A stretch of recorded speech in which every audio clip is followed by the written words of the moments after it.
মাছের একটা সেরা রেসিপি আপনাদেরকে করে দেখাচ্ছি। যখন কিছুই খেতে ভালো লাগে না তখন এইভাবে মাছের দো ভাজি করে খাবেন, দেখবেন ভাত খেতে অনেক বেশি ভালো লাগছে। তো এখানে আমি কিছু মাছের পিস নিয়েছি।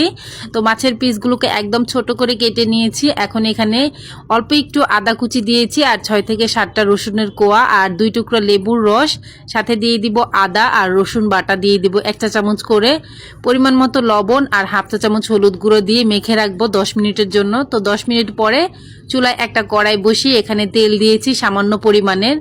এবার সেই মাছের পিসগুলো দিয়ে দিব, পানিটা চিপে ফেলে দিয়েছি। আর সাথে কিছু পেঁয়াজ পাপড়ি করে রেখেছিলাম, সেগুলো দিয়ে মাছের পিসগুলোকে একটু লাল করে ভেজে নিব। তো ভেজে তুলে নিয়ে এখানে আবারও চুলায় কড়াই বসিয়ে সামান্য পরিমাণের তেল আর কিছু পেঁয়াজ কুচি দিয়ে পেঁয়াজটাকে একটু ভেজে নিয়ে দিয়ে দিব একটা টমেটো। টমেটোর বীজটা আমি ফেলে দিয়েছি। এবার টমেটোটা একটু নরম হয়ে আসলে দিয়ে দিব পরিমাণ মতো লবণ, 1 চা চামচ মরিচের গুঁড়া, হাফ চা চামচ হলুদের গুঁড়া আর ধনিয়া আর জিরার গুঁড়া দিয়ে দিব হাফ চা চামচ করে। এবার এই মশলাগুলোকে একটু ভেজে নিয়ে যে মাছগুলো ভেজে রেখেছিলাম সেগুলোই দিয়ে দিব। তো কিছুক্ষণ নেড়ে চেড়ে মিশিয়ে দিয়ে দিব কিছু আস্ত কাঁচামরিচ আর ধনিয়া পাতা। এবার একটু সময় নিয়ে ভাজা ভাজা করে নিব। এভাবে মাছের দোভাজি করে খাবেন। এই দোভাজিটা দিয়ে গরম ভাত দিয়ে খেতে অনেক বেশি ভালো লাগে।